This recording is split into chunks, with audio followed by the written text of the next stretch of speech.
আসসালামু আলাইকুম বন্ধুরা, সবাই কেমন আছেন? আশা করি সবাই ভালো আছেন এবং সুস্থ আছেন।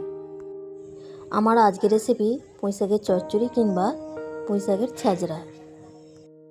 গরম গরম ভাতের পাশে পুঁইশাকের চচ্চড়ি কিংবা পুঁইশাকের এইরকম ছ্যাঁচড়া বেশ ভালো লাগে। খুবই সুন্দর সুস্বাদুযুক্ত একটি রেসিপি। আশা করছি আজকের রেসিপি আমার দর্শক বন্ধুদের ভীষণ ভালো লাগবে। পুঁইশাকের চচ্চড়ি বানাতে প্রথমেই আমি পুঁইশাকগুলোকে এইভাবে সেদ্ধ বসিয়ে দিয়েছি গ্যাসে। মাঝে একবার খুলে নিয়ে খুন্তি দিয়ে এইভাবে উল্টে পাল্টে নিয়েছি। গ্যাসের এক বাটনারে পুঁইশাক সেদ্ধ হচ্ছে, আর এক বাটনারে আমি আলুগুলোকে এইভাবে ছোট ছোট করে ডুমো ডুমো সাইজ করে কেটেছিলাম, সেইগুলোকে এবার ভেজে নিচ্ছি। আলুগুলো ভাজা হয়ে গেলে ওই তেলে আমি পটল কুচানোগুলো ভেজে নিচ্ছি।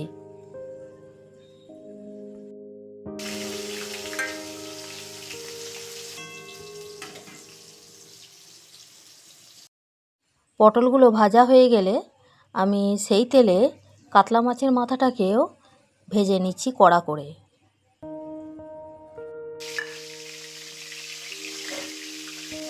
মাছের মাথাটাকে ভাজতে ভাজতে একটু ভেঙে নিচ্ছি, যাতে ভেতর পর্যন্ত ভালোভাবে ভাজা হয়। মাছের মাথাটা ভাজা হয়ে গেলে এবার পুঁইশাকের চচ্চড়িটা রান্না বসিয়ে দিচ্ছি। এবার 1 টিস্পুন 5 ফোড়ন আর 3টে লঙ্কা দিয়ে আমি ফোড়ন দিয়ে নিয়েছি।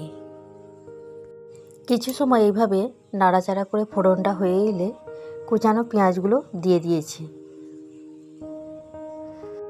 কিছু সময় এইভাবে পেঁয়াজগুলোকে নাড়াচাড়া করার পর আমি কেটে রাখা টমেটোগুলোকে দিয়ে দিয়েছি।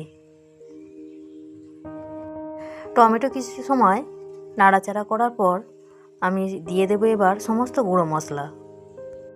দিয়ে দিলাম পরিমাণ মতো লবণ, তারপর দিয়ে দিয়েছি 1 চামচ গুঁড়ো লঙ্কা, 1 চামচ ধনে গুঁড়ো, 1 চামচ জিরে গুঁড়ো, 1.5 চামচ মতো আদা রসুন বাটা আর 1 চামচ হলুদ গুঁড়ো।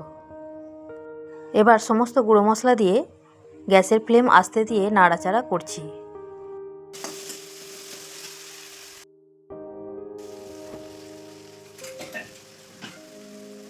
কষতে কষতে মশলাটা যাতে পুড়ে না যায় তাই হালকা অল্প পানি দিয়ে নিয়েছি।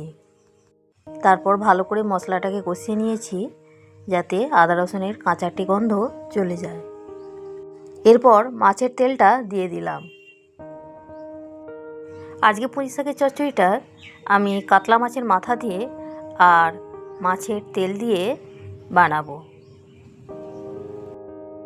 মশলাটাকে এইভাবে কষতে কষতে মশলাটা কষানো অনেকটা শেষের দিকে। এই সময় আমি মাছের মাথাটাকে দিয়ে নিচ্ছি। তারপর একটু ভালো করে মাছের মাথাটাকেও কষিয়ে নিচ্ছি, যাতে মাছের মাথাটার ভিতরে সমস্ত রকম মশলা ঢুকে যায় এবং বেশ ভালো লাগে। মাছের মাথাটা দিয়ে ভালো করে কষানোর পর তেলটা যখন এইভাবে উঠে আসবে সেই পর্যায়ে আমি ঝিঙে কাটাগুলোকে দিয়ে দিয়েছি। ঝিঙেগুলো দেওয়ার পর এইভাবে নাড়াচাড়া করে কিছুক্ষণ কষিয়ে নিয়েছি। তারপর কিছুটা গলা হয়ে আসলে ভেজে রাখা আলু এবং পটলগুলো দিয়ে দিয়েছি এর ওপর। ভাজা আলু পটলগুলো দেবার পর সমস্ত উপকরণকে এবার ভালো করে নাড়াচাড়া করে কষিয়ে নিচ্ছি। ছ্যাঁচড়াটাতে আমি খুব একটা পানি দিইনি আর দেবও না। মশলা কষতে কষতে যে হাফ বাটি মতো পানি দিয়েছিলাম তাতেই ছ্যাঁচড়াটা বানিয়ে নেব। এবার সব কিছু ভালো করে কষানো হয়ে গেলে সেদ্ধ করে রাখা পুঁইশাকগুলো দিয়ে দিলাম। পুঁইশাক দিয়ে আমি সমস্ত উপকরণকে আবারও ভালো করে নাড়াচাড়া করে মিশিয়ে নিচ্ছি।